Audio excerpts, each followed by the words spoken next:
You're listening to Blue Jays Nation Radio with Cam Lewis and Tyler Yaremchuk, a member of the Nation network of podcasts and delivered by DoorDash.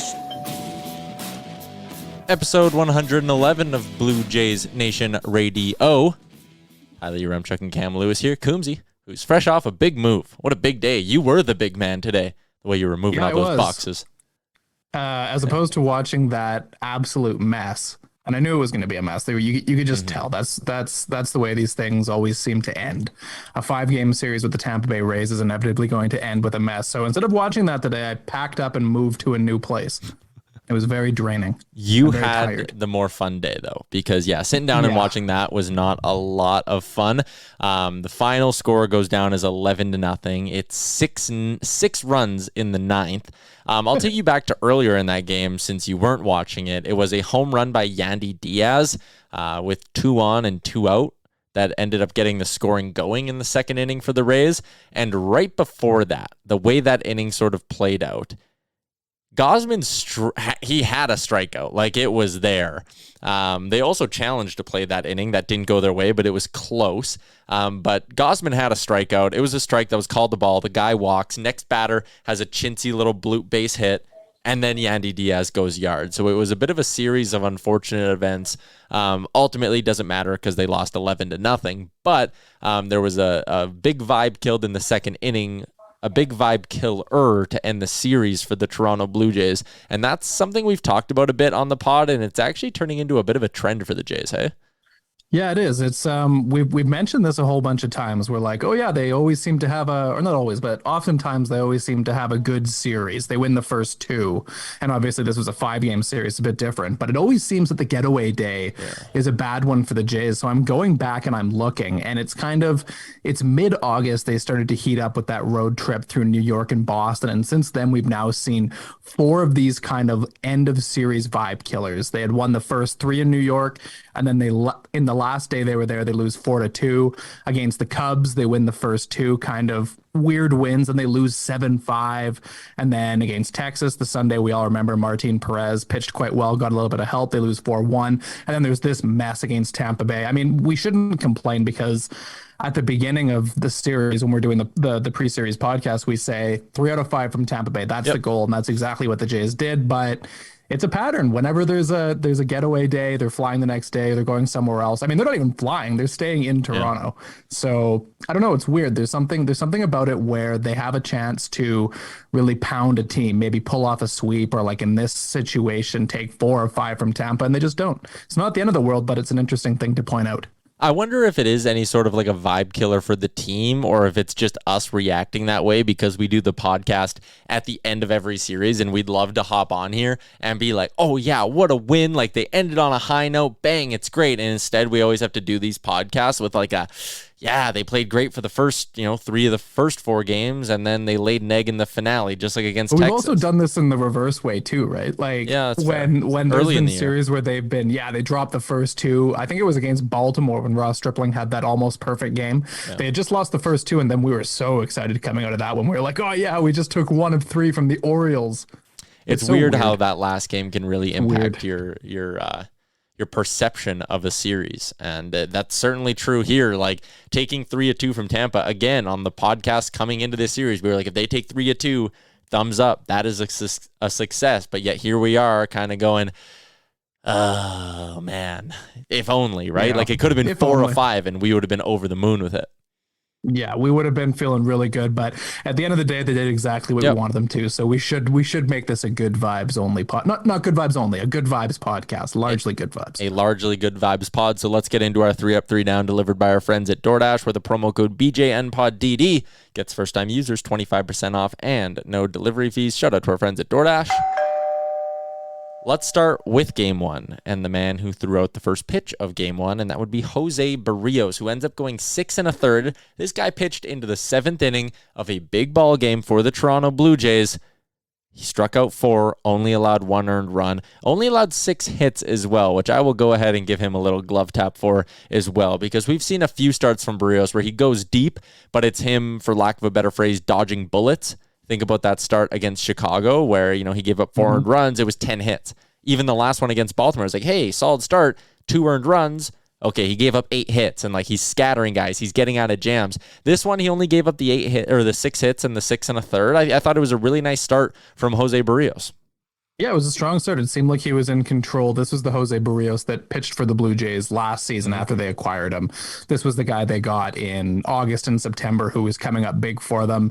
It's now been 5 consecutive good starts for Jose Barrios, which I think is his longest streak of the season. Usually it's once in every few starts he kind of implodes and has one of his terrible meltdowns, but it's been 5 good ones in a row, and the Jays have won all 5 of his most recent 5 starts. The Yankees, the Red Sox, the Cubs, Baltimore, and now the Rays. It's in those 5 starts, he has an ERA of 2.93. And we've said it before, and I will say it again. If he continues to pitch well down the stretch and he pitches well in the playoffs, nobody cares about those ugly starts against in May, June, whatever. It doesn't matter. We'll just put it all behind us and we'll be like, you know what? He came up big when it mattered, and that's what we care about. 2.19 ERA so far through 2 starts in September. If he ends the month with a 2.19 ERA, we will be thrilled with what the Jays got out of Jose Barrios. And if they keep winning his starts as well, that's going to be another important aspect of that. But Barrios does his job. And another thing about that game that, I liked was tight game, team you're battling with in a playoff race. Who do you go to late? Jimmy Garcia, Tim Maiza, Jordan Romano. Bang, bang, bang. That trio does not give up a run. They get you through the last 2 2/3 innings of that start. And that right there is probably the carbon copy of how the Jays are going to win games in the playoffs, right? Their bats only scored 3 runs. You'd like to see them do more, but your starter pitches you relatively deep. And then it's Garcia, Tim Maiza, Jordan Romano. Done. Game over. I loved seeing the lockdown trio come out and do what they did. Yeah, it's nice seeing just a game go according to plan. You have a pitcher do 6 1/3, get you into the 7th inning, and then it's, you get your last handful of outs with your best reliever. You don't have to bring in someone a little sketchy in the 5th or 6th inning to get you through. This was your starter pitched well, and your good relievers all came in, and they were all good. And then, of course, we also have to bring up in this one another clutch Bo Bichette hit, though I think we're bringing that up later. Yeah, we'll get to that in a second. I want to stick on the mound for the second up, and it's the pitching we saw in the doubleheader. Obviously, there was the Alek Manoah. Let me throw this your way. Alek Manoah says he almost had to go to the ER the night before because he was feeling so sick. He ends up being able to make the second half of that start.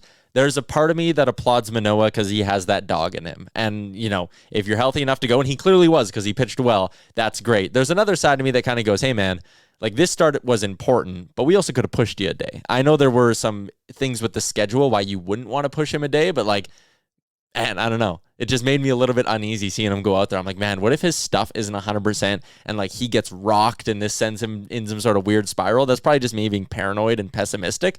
But sometimes I think you can do good for the team by standing aside and being like, hey, I'm not 100%. I'm going to let someone else take this one. That clearly wasn't the case because, again, he pitched well. But what did you make of the whole Manoah thing?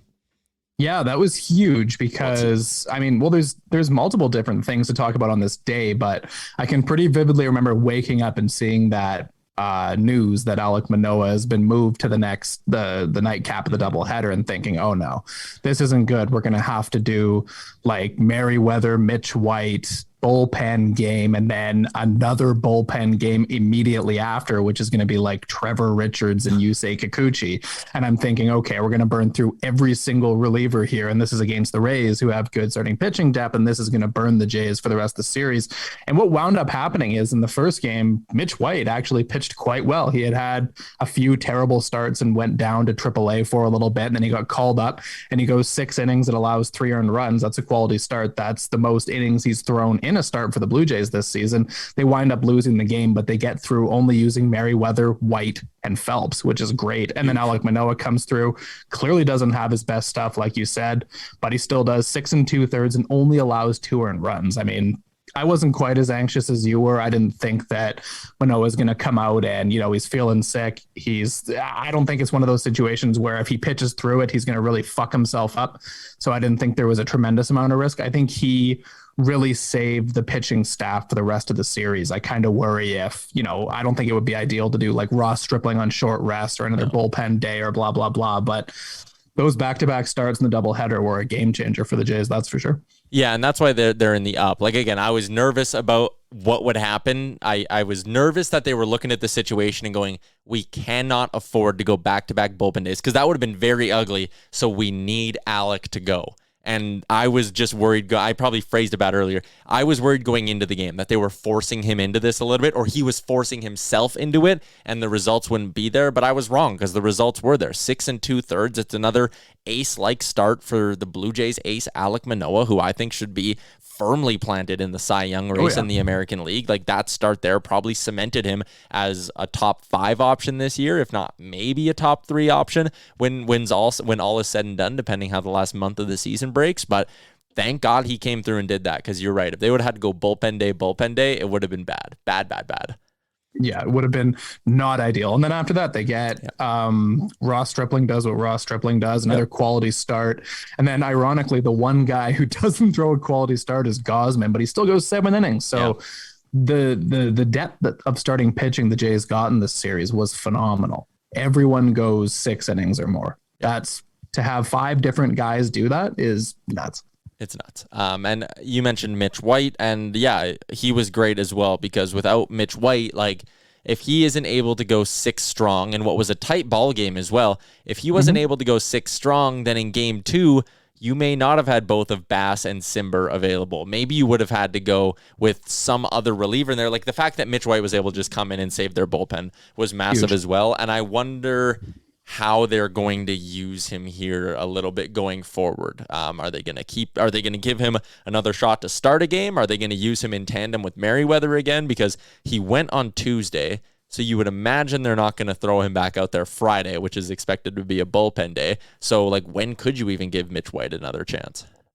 I don't know. I guess, do you just do him again on regular rest? Maybe he could go on early rest if the plan is only for him to do a few innings. Maybe he can go through the order just once if that's your bullpen day on Friday, because they don't have any more doubleheaders coming up. So this isn't something they have to plan for in the future again. So, I think he pitched well enough in that outing to definitely warrant going again. And the Jays don't want to be doing, 4 guys plus a bullpen day forever, because it's exhausting for the bullpen. So I think go back to 5 with White ideally, and then your bullpen day might be the Kikuchi situation. Relatively low stakes start is what it would be against the Philadelphia Phillies, because it's one of the 2 remaining games that isn't against a team in your division, right? So I know the Phillies are still a good team, competing for an NL playoff spot, all that stuff. But still, I think if there's one spot where you kind of go, okay, let's throw Mitch White there and see what he can give us, it's probably one of those 2 in Philly, which is what he would kind of line up for almost. I think so. That would be it. Yeah, it'd be 6 days off if you gave him the first game against Philly, which is a little bit of extra rest, but not bad. That's probably fine, though, because he didn't pitch at all when he was in AAA. Mitch White was off for almost an entire week. So maybe that's what helped him do well in this start, having that extra bit of rest. I don't think it's the worst idea. Yeah. So our ups, the first 2 ups are going to Barrios, and then the pitching we saw in that doubleheader day from Mitch White and Alek Manoah. The third up we have, Bo Bichette will not stop. He cannot be stopped. He's the hottest hitter on the planet, and we've been saying that now for pretty much an entire week running.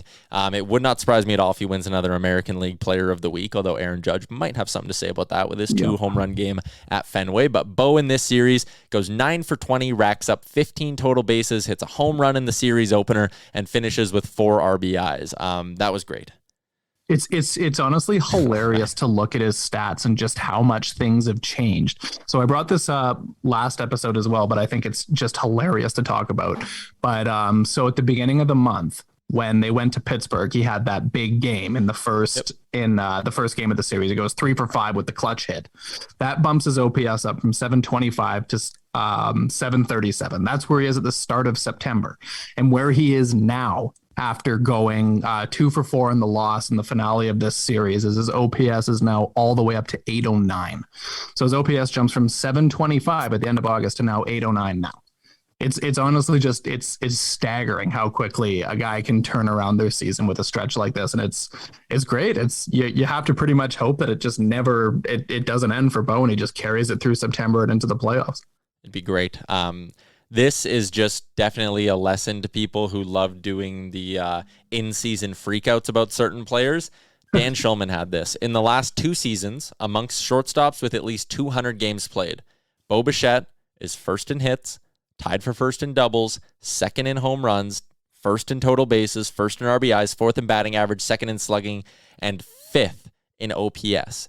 He's won over the last 2 years, he's been just look at the best hitting shortstop in all of baseball. And people wanted him traded, or, we need to have the Bo Bichette conversation, folks, because he had like 2.5 bad months. Like every player over the course of their career will have bad months. And I don't even feel like I'm using hindsight when I'm saying this, because we said on this podcast, Goon, we said we were worried about him a little bit, but guys have bad years, never mind bad thirds of years, which is basically what it was for Bo Bichette. So to see him bounce out of this in the way he did is just unbelievable. And you're right. If he keeps rolling like this, I mean, the Jays are getting MVP caliber production right now. MVP plus caliber production from Bo Bichette. He can cool down a little bit and still be giving them MVP caliber production, which is wild. Yeah, 100%. I mean, it's also really funny because I remember, it's only about a month ago. It's really not that long ago. We were talking, Seattle and Atlanta go and sign 2 young pre-arb guys to long-term contracts. And everyone's like, where's the Vladdy contract? Where's the Alejandro Kirk contract? Where's the Alek Manoah contract? And Bo Bichette gets completely left out of the discussion. Yep. I mean, we're not perfect. I'm not going to sit here and say we never sit here and complained about Bo. I mean, we're making the Bo and 2 joke. Yeah. We were saying he swings at pitches in the dirt too much. We're frustrated, but I don't think at any point you or I were writing off Bo. And I think this is a good learning experience for everybody, that even when he's having a bad time, that it's going to come around and he's going to make it all worth it. And that's something that I think we should remember. And it's definitely something we should remember for the Blue Jays' other young star, who's also been kind of not at his best recently too, right? I mean, yeah, that brings us to, we have it as kind of a bonus up, and that is Vladdy Jr. hitting his 100th career home run. He finally got the monkey off his back. He was sitting at 99 for a hot minute there. But he months. Pardon? It felt like he was sitting at 99 for months. It honestly did. But he finally gets to that mark. Hoping it sparks him a little bit here. Maybe it was some sort of a monkey on his back. I don't know if I totally buy that. And again, he's not having a bad season. Over the last week, he's batting .290. You'd still do want a little bit more out of Vladdy Jr. Regardless, nice to see him hit the 100th bomb. I think we're both on the same page here. Nice moment, great, thumbs up. Let's get that launch angle up a little bit, and let's see him hit 8 home runs from now to the end of the year, right? Yeah, let's hope that he's tired of watching Bo be the star and Vladdy says, all right, we're into the latter half of September now. I would like to be the star. And he goes nuclear as well. It wouldn't shock me at all. I mean, we've seen it with both of these guys. Yeah, they go cold, but eventually they're going to heat up. Vladdy's the same way. Barrios, Garcia, Tim Maiza, Romano, Mitch White, Alek Manoah, Vladdy, Bo. There was a lot to like throughout that doubleheader. Also, a little shout out to Whit Merrifield, who had a big moment. Finally. He was terrible for a long time. Yeah. Or basically terrible his entire time since putting on a Blue Jays jersey. But he finally got a big moment, and that was great. He finally did. And also George Springer, too, with another one of his clutch home runs. There was a lot to like about this series. And even in that game they lost in the doubleheader, we need to talk about this. That Bo Bichette at bat to finish it. Oh my God. Like, that is edge of your seat stuff. I saw someone tweeted after, they were like, that totally changed the tune. That at bat, even though 100%. They lost, even though he got out, that changed the tune of the loss. And that's what a superstar player does. But Bo just sitting up there and fouling off pitch after pitch after pitch after pitch, trying to keep them alive was unreal. Yeah, it was like if they had been losing most of that game 4-0. They go down 4-0 early on, and then they come back with a bit of a rally, and then Bo has a chance in the 9th inning to either tie or win the game or whatever. And it doesn't end up happening, but just how good that at bat was and how locked in he was and how close it seemed kind of created a good energy going into the second game. It reminded me a lot of back in 2015, right as things were starting to look good. And it might have been right before the Jays ultimately passed the Yankees in the standings for the division, but Troy Tulowitzki had a wicked at-bat with Andrew Miller pitching when he was the closer for the Yankees at the time. And I think he wound up striking out in that at-bat, but fouled a bunch of pitches off. It was a beauty to watch, and you just kind of came out of that feeling like, you know what, like the Yankees barely escaped this game with a win. That's how you feel about Tampa, too. Tampa just escaped this game with a win. This game where we're pitching Mitch White and Julian Merriweather. And it makes you feel like, you know what, when we're at our best, we're significantly better than the Tampa Bay Rays. You want to hear a personal story about that game? Sure. So that was my first ever time going to the Dome. That was the year I graduated high school, and as like a little graduation, whatever summer thing, my dad was like, "All right, we'll go watch the Jays in August," and we got the tickets late May, early June. And we paid, I think we sat first row, right behind first base, or right next to first base, first row. And we paid like $95 or $110. It was something stupid cheap, like considering where they were. And then, of course, as the year goes on, they load up, all that stuff. We paid like whatever it was, $95 to $110 to sit there. There was a trio of guys from Montreal sitting next to us who each paid $350 to sit there. And I was like, man, like that's how much tickets shot up in that span. Like you kind of forget about the buzz of that year and how not slow they started, but there wasn't hype early in the year. People hadn't caught Blue Jays fever yet.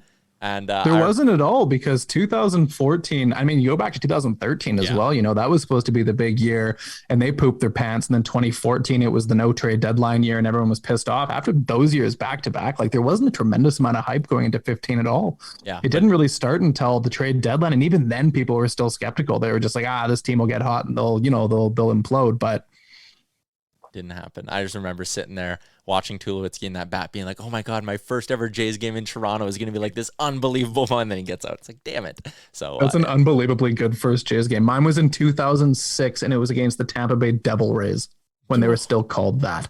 Ooh. And I remember nothing. Yeah, at least I have the memory. That was my first game in Toronto. My first ever actual Jays game was, I think, 2013 in Seattle, and Jose Reyes hit a solo home run on the first pitch. First ever Major League pitch I ever saw. Reyes hit a dinger. Which year was this? Would have been 2013, I think. 2013? Okay, I went to Seattle in 2014. Interesting. Yeah. Maybe it was 14. It was either 13. Did you ever go to an Edmonton Trappers game? I don't really. So they were like a little bit too. They moved in 2004. Yeah, or so after 2004 season. I remember a few of them, but I don't like vividly remember players or anything like that. But there were some big names that rolled through. For those of you listening in Toronto, which is about whatever we say, 40-50% of our listener base. For those listening in Toronto, Edmonton had a AAA ball club, and it was a good damn time. They were the AAA team during Moneyball for Oakland. And there's a ton, like Dante Bichette played for the Edmonton Trappers at one point. Johan Santana, David Eckstein, Michael Kadire. There was a whole bunch of good Minnesota Twins, a bunch of good Oakland A's. Like a pretty interesting list of players, honestly. It was a cool place to watch games. I think Jason Giambi had a brief stint in Edmonton too at one point. Jason Giambi was there, Oakland days. Yeah. Miguel Tejada, I think, as well. Yeah. We are getting way off track. Where were we? We could do it. I could happily do a full podcast just talking about the Edmonton Trappers. Yeah, I know. Okay, we were on the downs and Bo's AB, which is kind of an up, but kind of a down because it didn't win them the game. We got from there to the Edmonton Trappers. Yeah. Yeah. What are we on? We're talking about the downs? Yeah, we're done the first down. We're on the second one with that guy who he's irrelevant to me. I know he used to work for the newspaper, but him shitting on that video of Alejandro Kirk running the bases is one of the weirder takes I've seen in a while on Twitter. It was just very odd. But to see Manoah go out and defend his teammate so hard that the guy then, I think it was Marty York, right? Was that the name of the guy? No, the guy, let me pull it up because he deleted his account. I screenshotted it. So it's just loading. This guy's name is Matthew Ross. He's verified. I have no idea who it is. And he does a tweet. The Blue Jays official Twitter account shows Alejandro Kirk ripping from first to home in one of the games where he scored. I can't remember what the situation was, but he's being like, this is not like a cute thing we should be celebrating. Baseball already has perception problems and stereotypes. Like, we shouldn't be celebrating this. And it's like, what the fuck are you talking about? Like, what are you talking about? This is an all-star catcher. He's a significantly better athlete than you. Like, just because he's like a short, plump guy doesn't mean he's not a fantastic athlete. Do you not see him on his knees for 3 hours catching the ball? Do you not see him throwing guys out at second or hitting the fucking ball that comes in 100 miles an hour? Like, whoever this dumbass is that had this take, like, just shut the fuck up forever. And it was great to see Alek Manoah just come out and dunk on him because, like, who are you? Why do we need this? Like, it's just stupid. I don't know who the guy was. Like, I'm glad he deactivated his account. I hope he never tweets again. Just shut the fuck up. So the Manoah response was this. What's actually embarrassing for the sport is that there's people that go by the name of Matthew and who have never played a day in the big leagues thinking they can control the narrative and stereotypes. Go ahead and tell that 8-year-old kid who's 10 pounds overweight that he should quit now, or just step aside from the keyboard and let Kirk inspire those kids to continue to chase their dreams and chase greatness. Those two tweets got a total of 26,000 likes on them and almost 1,000 replies as well, which prompted him to delete the account. Did you see the guy double down though? So he double downs and he says, when a pro baseball player takes your words and twists them to suit his simple defaming narrative of you, no one has a narrative of you. Yeah. No one cares about you. No one knows who you are. You don't matter. Like, you didn't exist before yesterday when you made fun of Alejandro Kirk, a player everyone likes. Like, who are you? Why would Alek Manoah have a narrative about you? Yeah. Where does this main character syndrome come from? How does this guy have so much self-importance? It's mind-numbing to me. I can't wrap my head around it. But yeah, like, it's great to see everyone banding together and dunking on someone who's clearly a massive dipshit, because the fewer we have of these guys on Twitter, the better. Yes. Like, I don't know who this guy is, but hopefully he's listening to this and hopefully he feels bad. Like, I don't know. Sorry. Let's the last down I had was just that the out-of-town scoreboard didn't go our way.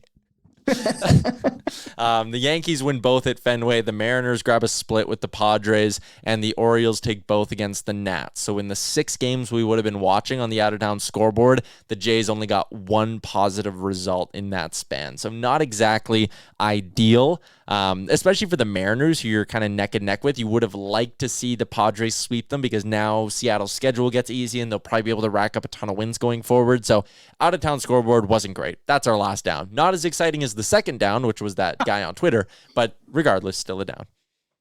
Yeah, the reality for the Jays is the rest of the way they're going to have to take matters into their own hands, and you can't necessarily expect other teams to get the job done for you. Seattle, Tampa, they're both good teams. The Yankees, they're a good team. They're not going to make it easy the rest of the way. So what the Jays have to do is finish hot. They can't be sitting there hoping that, I don't know, San Diego or whoever comes through and beats their opponents for them. That's just the way it is. That leads us into around the American League, and Coombsy, we probably shouldn't go through a whole podcast without talking what Aaron Judge is doing right now. In the MLB home run race, he is 20 dingers clear of second place. He has 57 home runs. He had 2 in that series opener against the Red Sox at Fenway. It's wild. Like, it's historic stuff we're seeing from Judge. A year after we saw historic stuff from Ohtani. The interesting thing, did you see, was in that first game against Boston when he hits the 2 bombs, the Red Sox fans are cheering for him. And then after the game, so there's that picture that's gone around since 2017. You know the one, right? Yeah. The one where he's wearing the Red Sox stuff. He did clarify and say, I played in the Cape Cod League and my host family gave me this stuff. But Red Sox fans have always said, Aaron Judge was a Red Sox fan growing up. But when somebody in the Boston media asked, hey, like, you have all these positive things to say about Boston, would you be interested in signing here as a free agent? He didn't say no. He just said, we'll talk about that in the offseason. Could you imagine? He's also always kind of been... He's always said positive stuff about their fan base and all that too. Like, I don't know. Wouldn't that be something to spark that rivalry? Hey, like Johnny Damon-esque, he goes to the other side of it. Oh yeah. It'd be even worse, because the funny thing with Johnny Damon was like, well, I mean, you signed this guy as a free agent from a different team. Like, he had played like 6 years before that for different teams. He wasn't like a drafted, developed Red Sox. Where with Aaron Judge, he's been the face of the Yankees for like, 5-6 years now, and they drafted and developed him and everything. If Boston decides they want to pull their dick out after, trading away Mookie Betts and looking like a small market team by doing shit like that for a few years, then man, taking Aaron Judge from the Yankees would be the way to do it. It would be. So the Yankees, after winning both at Fenway, like we said, they're 6.5 up on the Blue Jays and are going for a 3-gamer in Milwaukee, where unfortunately, I believe they avoid Corbin Burns, which is really too bad. But 3 in Milwaukee for the Yankees. The Rays are now heading back home. They're going to host the Texas Rangers for 3 games. The Mariners are now heading to Oakland for 3. And the Orioles, they took both from the Nats and are now just 5 back of the Jays as they roll into the Rogers Center. So we will step aside and then get set for that series. All right, 3 at the Dome, Jays versus Orioles. To start things off, it's Jordan Lyles taking on what we expect to be a bullpen day. Jordan Lyles, 8 earned runs in his last start. It was not good. 6 earned runs in 11 innings pitched against Toronto. Hopefully they can find a way to get to Lyles. On Saturday, it's going to be Kyle Bradish getting the start. In his last 3 games, he's gone 17 innings pitched and only allowed 3 earned runs. But all 3 of those earned runs came in a start against the Toronto Blue Jays. He's going to be taking on Jose Barrios. And on Sunday, it is Dean Kramer, 6 hits and 2 earned runs in 5 1/3 against the Blue Jays back on September 7th, about 8 days ago. He'll likely be taking on Alek Manoah. There's not exactly easy matchups here for the Blue Jays. No, it's not an easy series at all. And that's kind of what we've come to expect from Baltimore at this point. Is we looked at these games early in the season and we thought, it's the Orioles, they're going to roll over. It's going to be easy little exhibition tune-up games before the season's over, automatic wins. That's obviously not the case. The O's have been in the mix all year. I don't know if they're really a threat to catch the Jays at this point. I mean, they play each other 6 more times. So in order for Baltimore to make that jump, they're probably going to have to go. I think we talked about this on last episode. They're going to have to go like 5-1 against the Jays in the head-to-head, if not 6-0, to probably pass them at this point. But yeah, the Baltimore Orioles, they're a surprisingly decent team this year, but the Jays have done well against them recently, and they are at home. They looked strong against Tampa Bay. The pitching was all good. If they get that kind of pitching again, and I mean, it's hard to ask for that when one of your games is a bullpen day, but you also have Barrios and Manoah going. So if you get the strong pitching, then surely the offense will find a way to come through. All right.